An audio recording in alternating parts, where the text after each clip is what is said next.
changing the human for Mars space flight, because that's what we've got to do. Mars is about 6 months away. Going to spend 6 months traveling there, a couple of days on the planet, if not a year if there's a colony, and then all the way back. So you got at least a year of travel. So you got to change the human for space flight. That's what it's all about, guys. Jeff Bezos, Amazon, wants us to live in space. He wants us to live in one of these huge spaceships, you know, that's got like flowers and green grass. Basically, it's like an idyllic 1950s upgraded to a 2020. Yet what he's forgotten is that this idyllic life that was propagated in the 1950s caused loads of middle-class housewives to end up on Valium. So I don't know what the drug is of the future, but somebody's going to be taking drugs on these spaceships, aren't they? Elon Musk wants to go to Mars, you know, that's Elon Musk's thing, is Mars, and Bezos is in space. So you've got two huge bear moths, $69 billion, Elon Musk, and I don't know, $120 billion, Jeff Bezos. There are suggestions of not living on Mars, but living in a spaceship above Mars in order to colonize Mars, because Mars is just too difficult. So what you do is you get a spaceship, you put it up where the moon is or just outside of Earth's atmosphere. Then you start putting all of the stuff up there, you know, like moving house. Then you slowly move this gigantium spacecraft over to Mars. And then you start going from the spaceship down to Mars in order to colonize that place. But on a spaceship, there is no gravity, which is even worse, okay? Because you need gravity in order to keep your body in the correct stasis. If you don't have the gravity, your body goes out of that, and then you have a big problem because your body doesn't mend, it doesn't go back. So Mars becomes a prison planet, because once you go there, your body changes, it transforms, which is the whole point of all of this C19, of all of this control mechanism, of all of this AI, of all of this new technology. It's all about transforming the human. That's what it's all about. It's about transformation. Humans live in transformation. Look at time. Time transforms you. Experiences transform you. Everything transforms you. All right? You don't need to be a transformer to transform. If we travel in space, we now have the perfect reason to transform. You don't need those little toy models of like Electricon or whatever his name is turning into this like good or bad character. So Musk can carry out his dream, turning the human into cyborg. His solution is to somehow merge our own intelligence with machine intelligence, essentially turning us into a race of cyborg hybrids. It all sounds very sci-fi, but this is genuinely something that Musk is working on. Earth is the laboratory for Elon Musk. Yeah, you've got to look at it a different way. Earth is the laboratory. Whatever is going on Earth is to get us to Mars. All of the technological companies that Elon Musk has serves to colonize Mars. That's what the whole setup is about. The human body is designed for Earth. If you want to live on Mars, you've got to change the body. And the body is just a vehicle. You've got to understand, you know, once you're talking to someone like Elon Musk and other people physicists, they're starting more and more to understand that we live in a matrix. If we live in a matrix, then the body that we have is just a vehicle to contain consciousness, or it's an interface for consciousness to interact with the matrix. So there's no reason why you can't change the human body, yeah? If you look at it in that perspective. And these physicists, that's how they're starting to look at it. More and more people, since the Matrix films came out in 99, I think it was 99, this is the new perception of reality that we've got. You try to sell people on Earth to change their body. For what? So they can get a 3D interdimensional Facebook, so they can get holographic emojis. It's just more inane, precocious crap that we don't need to fill the void in our lives because we lack real education. That's what the technology does. You send the people to school to become vacuous, not to be able to think. And then when they have all of these problems, you then fill up the time that they have to think about these problems with vacuous technology.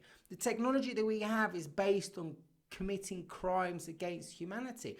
Most of the technology we have comes from war. Yeah? So there's a latent memory in technology on a metaphysical level.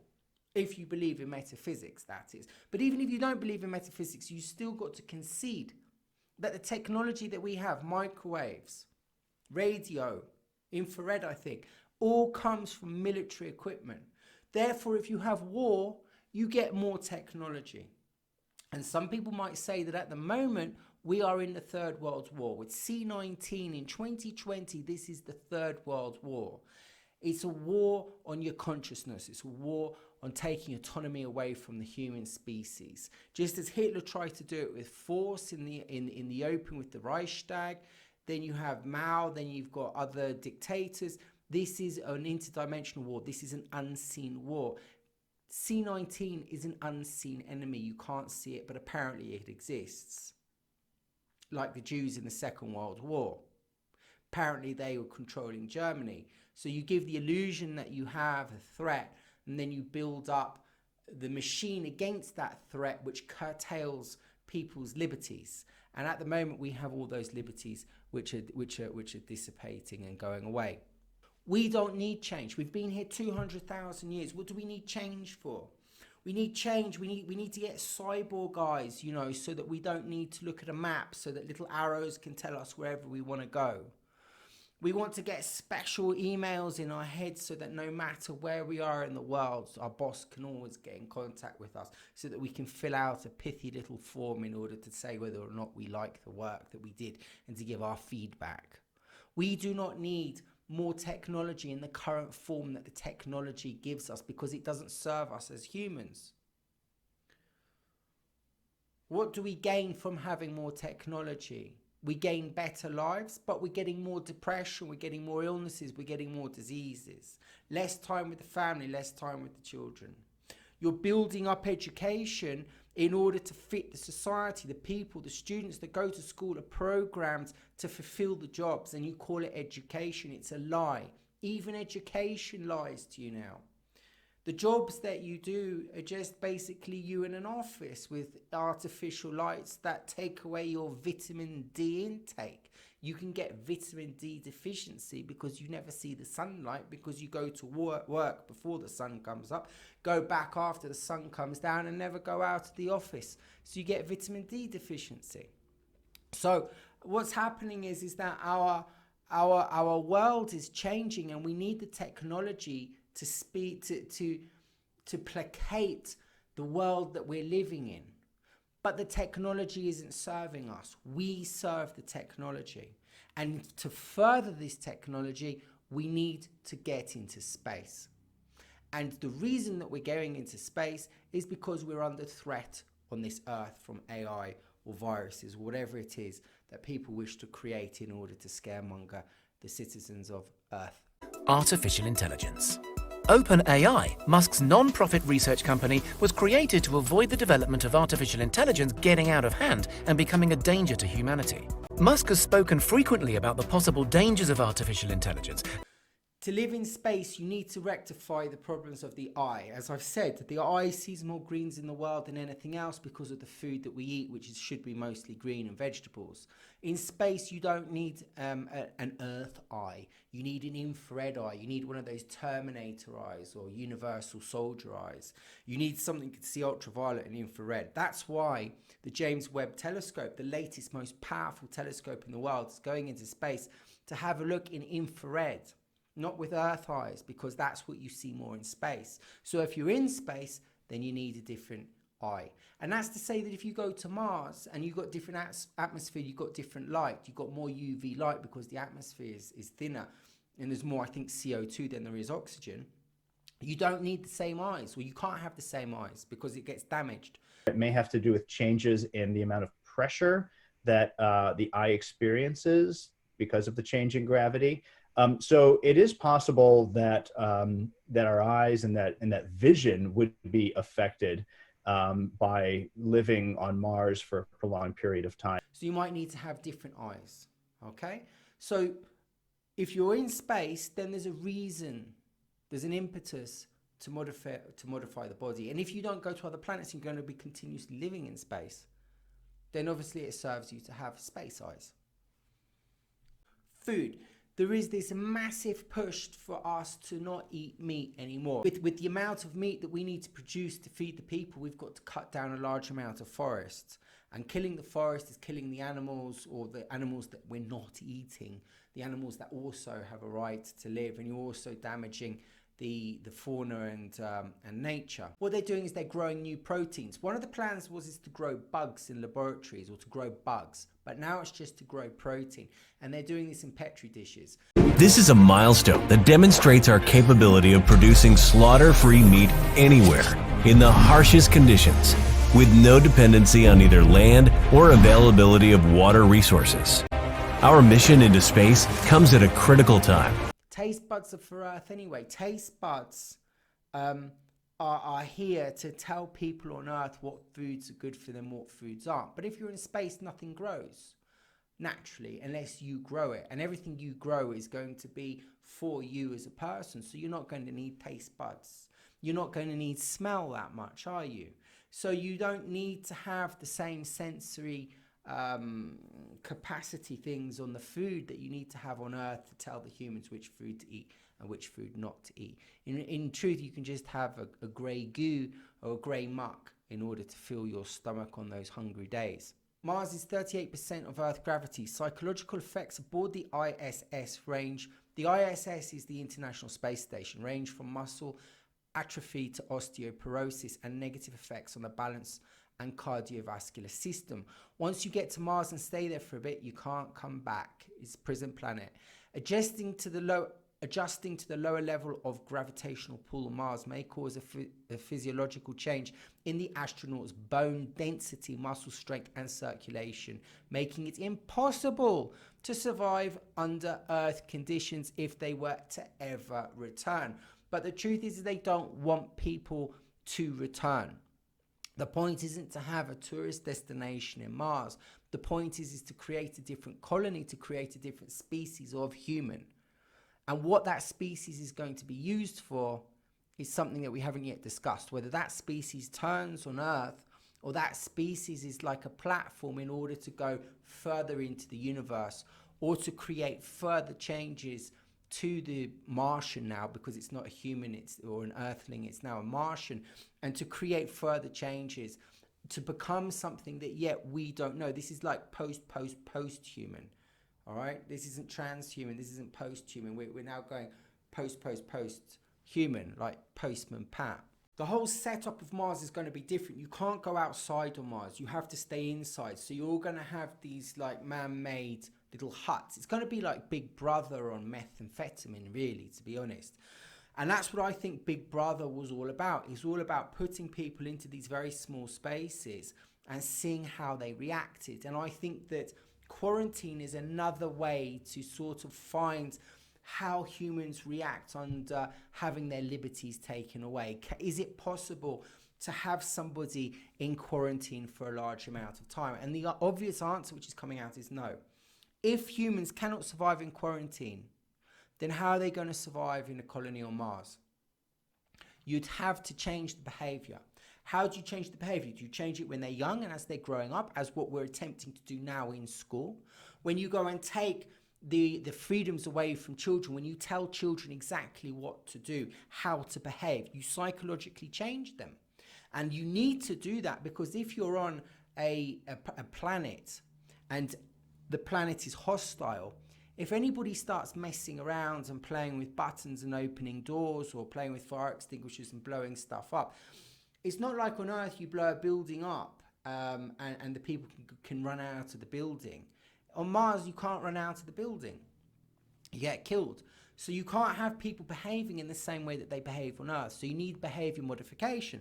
And it seems that the modification that we're testing on Earth, because I think that Earth is the testing station for what we want to do on Mars. It's to see what we can get away with Elon Musk, and especially in his companies, testing out the technology on Earth to go to Mars. You're also having to look at the behavior modifications of what's going on, and the children are the best way to start with. What you really want is you want to have the children born on Mars, which you can't do.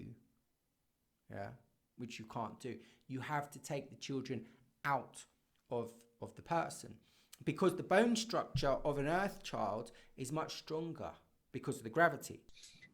If we think about the forces that the body experiences during childbirth, those types of forces would potentially make it very dangerous for women to give birth on Mars, because their skeletons, having been weakened by the lower force of gravity on Mars, might not be able to withstand the forces imposed on them during childbirth. And if that's the case, then you get into a situation where women might be risking their lives and the lives of their babies by giving birth.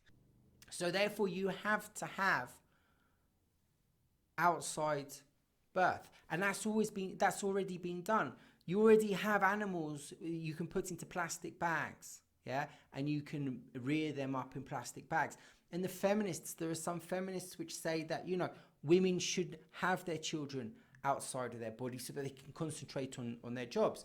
So the preparation for having children outside of the body has already been put into process by the feminist agenda. The feminist agenda being a reaction of the patriarchy which has been ruling for 4,000 years, which has been suppressing women. So the reaction to this is to hate the male and to say that the woman's body acts as a sort of a prison for the woman. She's sort of a prisoner to the body because she's got these emotions and she needs to have children, and then when the children come along she's got to leave the job, and people don't want to employ the woman because maybe she wants to have children halfway through the job and then they've got to pay maternity.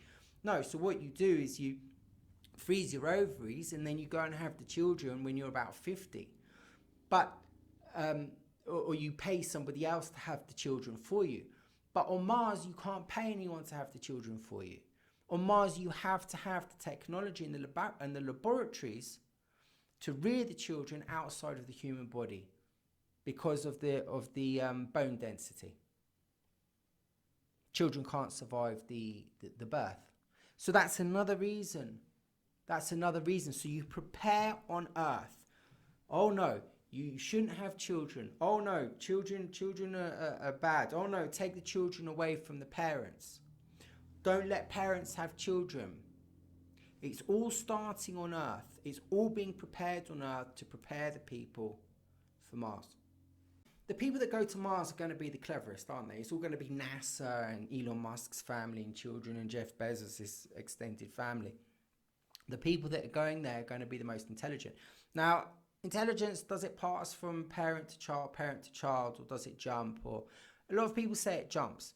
I don't think that intelligence is what you're going to get by breeding and breeding and breeding. I think that what happens is that intelligent people create a particular thought pattern, and that can be passed to their children without their children being intelligent. So for instance, intelligent people that succeed might develop a type of personality and character which breeds success, which if passed to the child, because character can be passed to child as intergenerational patterns, then that child taking on those patterns can reek of success and become successful without having the same intelligence as the parents. So if you get a particular type of highly educated people and you take them to another world, you're going to develop that type of character. That character is going to go through the generation and through the generations.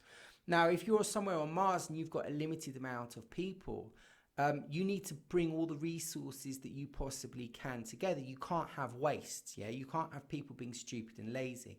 You need to contain the information, and the only way to contain the information is to extend life. So instead of having someone, you know, retiring at 65 or 70 or 75, make them retire at 120, 150, 200. Retain the knowledge, and that way that you can then apply the resource of knowledge to advancing technology. So if you've got someone of 150 with the body of like a 33-year-old, with all that experience, he's going to be able to develop and manage projects a lot better than a 34 or 40-year-old who's just come out of the educational system and getting on his feet. So guarding knowledge is very important, and therefore extending life is very important, which is another reason why the extension of life on Mars would be beneficial. If you don't have many people, you need to have everything you can. The plumbers need to be doctors, the electricians need to be doctors, The sewage management people need to be doctors. The cleaners need to be doctors. Everyone has to have a huge amount of education to live on Mars because it's a hyper complex place.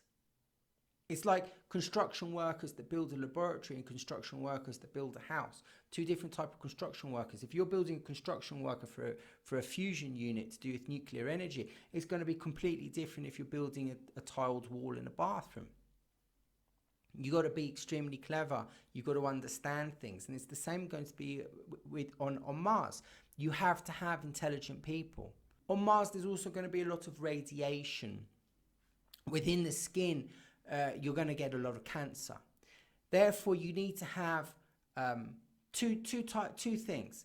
Either you need to have nanotechnology, which takes out the cancer in the skin, which means that you've got to start injecting you with nanotechnology, or you biologically change the body so that it becomes resistant to those rays. That radiation hits the surface of Mars at nearly full strength because of the thinner atmosphere and the total lack of magnetosphere, both of which protect us here on Earth from space radiation. So I think the short-term effects on the first generation of people living there would be increased rates of cancer, right? Because we know that radiation exposure can lead to cancer. And basically what's happening is that radiation damages DNA. And when the body tries to repair that DNA, it doesn't always do that perfectly. And if it does it imperfectly, it can lead to a mutation, a change in the DNA code, those A's, T's, G's, and C's that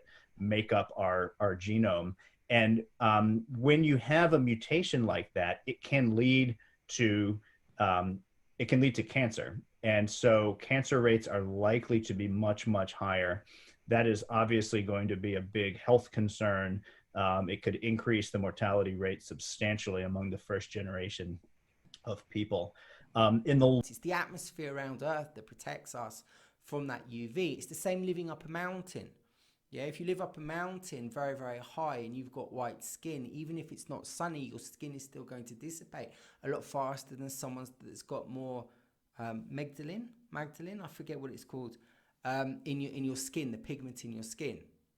So that's another thing that you'll have to do. You'll have to advance the body. You'll have to generate the body. You'll have to biologically modify the body. And there's a reason for it. On Earth, there's no reason to modify the body to give you better skin against sun rays, because the atmosphere already does that job. But if you don't have it on Mars, then you're going to have to do it. It makes sense to do it. It's intelligent to do it. So what you do is you put the human into a particular situation whereby the intelligent reaction or solution is to modify the body. And then that gives you permission, that gives you the blessing. One of the arguments might be also is that on Mars, the evolution of the human body, the body might evolve to adapt to the radiation of the sun. So therefore, you're going to get natural selection or natural modification to those new environments. And that's called positive mutation. So positive mutation is something that actually exists. It just speeds up the rate of evolution. But because we're going to such extreme hostile worlds, you're going to have to speed up the evolution a little bit faster, a little bit of deoxyamphetamine in that little bit of evolution, and you're going to get what you need a lot quicker. So education is going to be another thing. You need to have really good education on Mars. You're going to have people that can do their jobs and probably multiple jobs. Yeah, you can't just have, because of the complexity of the system, you're going to have to know a lot more things. Yeah, pressures, I don't know, whatever goes on in those like domed houses, you know, on Mars, because of the hostile environment. So the education is going to be hyper specialized, and it's also going to be wanted by the parents, because the parents are all themselves going to be NASA scientists and astronauts and people making cauliflower grow on different planets. So you're going to have intelligent parents that are going to want intelligent children and going to push those children to do things to make themselves seem more intelligent. You're also probably going to get a lot of artificial intelligence looking at the hyper-specialized education. So on Earth, what we're doing is we're implementing hyper-specialized education, because in the future, the jobs that exist now aren't going to exist in the future. The education is redundant, Yeah. In 20 years' time, because of the technology, the jobs, bus driver won't exist, airplane driver won't exist, taxi driver won't exist, doctor won't exist. You're going to have machines that replace all of these people. So you're going to have special education that specializes in tasks that there aren't machines to do.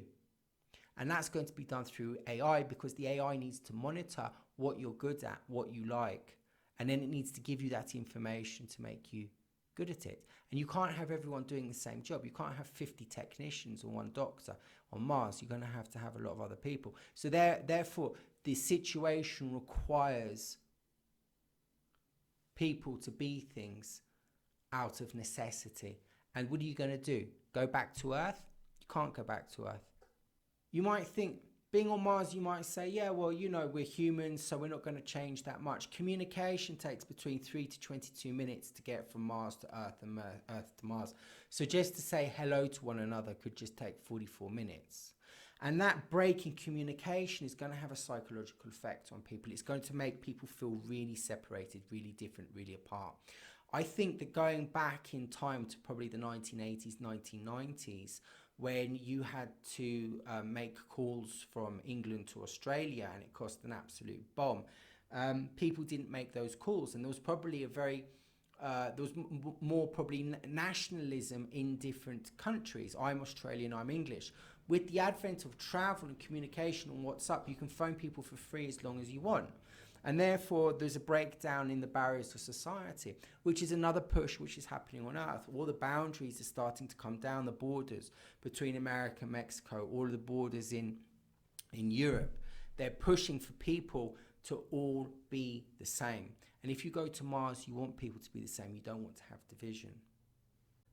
Because of the lag in communication, they'll really start to see themselves as Martians, not Earthlings.